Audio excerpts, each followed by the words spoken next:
श्रेष्ठता का झूठा भ्रम। बहुत से लोग बौद्धिक और शारीरिक श्रम का संबंध प्रतिष्ठा और श्रेष्ठता से जोड़ते हैं। वे अपने मन में ऐसा समझते हैं कि शारीरिक श्रम करना, खेती, दस्तकारी, कारीगरी आदि कार्य अपेक्षाकृत छोटे लोगों के लायक होते हैं, और जो दफ्तर में कुर्सी पर बैठकर काम करते हैं और 10-20 आदमियों पर हुक्म चलाते हैं, वे बड़े आदमी हैं। इस श्रेष्ठता के भूत ने अनेक लोगों के दिमाग में ऐसा घर कर लिया है कि वे तरह की कठिनाइयाँ सह लेते हैं, शारीरिक श्रम करने को तैयार नहीं होते। हमारे देश में शिक्षित नवयुवकों में ऐसे नमूने लाखों की संख्या में मिल सकते हैं। ये लोग 100-150 रुपये की सरकारी या दफ्तरों की नौकरी के लिए बरसों तक सड़कों की खाक छानते फिरते हैं।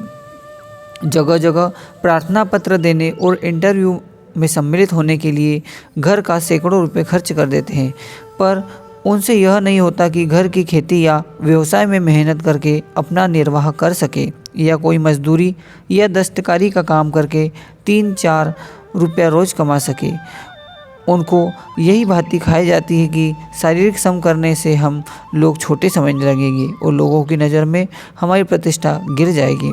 ऐसे लोगों में कुछ तो इस विषय में यहाँ तक आगे बढ़ जाते हैं कि उनकी गिनती सनकियों में होने लगती है और लोग उनकी बातों पर हंसते हैं।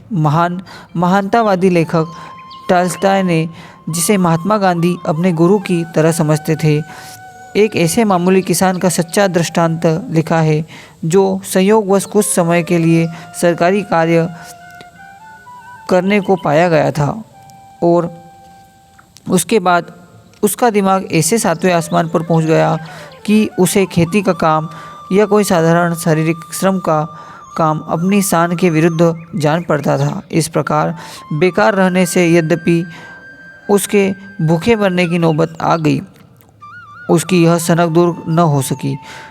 वह एक सरकारी अधिकारी है और शारीरिक श्रम करके रोजी कमाना उसकी प्रतिष्ठा के प्रतिकूल है। इस दृष्टांत का एक मनोरंजक अंश भी है जिसे लेखक के मूल शब्दों में यहाँ दिया जाता है। हमारे ज़िले में एक फटेहाल किसान है जो इधर उधर घूमता रहता है। युद्ध के दिनों में एक सैनिक अधिकारी ने उसे अन्न को खरीदने के काम के लिए भर्ती कर लिया। अधिकारी के निकट संपर्क में रहने के कारण ऐसा मालूम होता कि उस किसान के दिमाग में यह फितूर बैठ गया कि उच्च वर्ग के लोगों की तरह उसे भी काम करने की आवश्यकता नहीं है। उसे तो अपने जीवन निर्वाह के लिए सम्राट से वेतन मिलता ही रहेगा।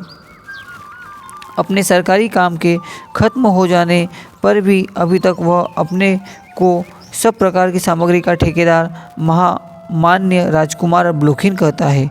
वह कहता है कि उसने सैनिक सेवा की समस्त अवस्थाएं पार कर ली है और चूँकि उसकी सैनिक सेवाएं पूर्ण हो चुकी है, इसलिए उसे सम्राट से नकदी, वस्त्र, वर्दी, घोड़े, गाड़ी, जायदाद, नौकर आदि सब वस्तुएं मिलती ही रहेगी। उससे जब पूछा जाता कि क्या तुम कुछ काम करोगे, वो इस प्रश्न के उत्तर में सदा गर्व से कहता, बहुत बहुत धन्यवाद, यह सब काम किसान कर लेंगे। यदि कोई उससे यह कह दे कि संभव है कि किसान भी काम न करना चाहे, तो वह उत्तर देता, किसानों के लिए परिश्रम करने में कोई कठिनाई नहीं होती। अब किसानों की सुविधा के लिए मशीनें ईजाद कर दी गई है, जिससे उनके लिए मेहनत करना अधिक कष्टदायक नहीं। जब उसे कोई पूछता कि तुम किस लिए हो, तो उत्तर देता है समय काटने के लिए। यद्यपि इस व्यक्ति की गिनती सनकी या सीढ़ी आदमियों में होने लगी थी, पर सच पूछा जाए तो हमारे यहाँ के समस्त अमीर रईस, राजा, नामधारी इसी श्रेणी में है। बाप दादा की या किसी संबंधी की संपत्ति पा जाने के कारण यद्यपि उनको कष्ट उठाना नहीं पड़ता और उसकी अच्छी बुरी सभी इच्छाएं पूरे हो जाती है, पर उनका जीवन और उनके विचार इस अपने मुंह से आप ही राजकुमार ब्लूखिन बनने वाले व्यक्ति से ज़्यादा भिन्न नहीं होते। वे अपने हाथ से कुछ भी काम करना अपनी शान के खिलाफ समझते हैं। सामने ही स्टूल पर पानी की सुराही और गिलास रखा रहता है, तो भी प्यास लगने पर किसी नौकर को बुलाकर ही पानी मांगकर पिएंगे।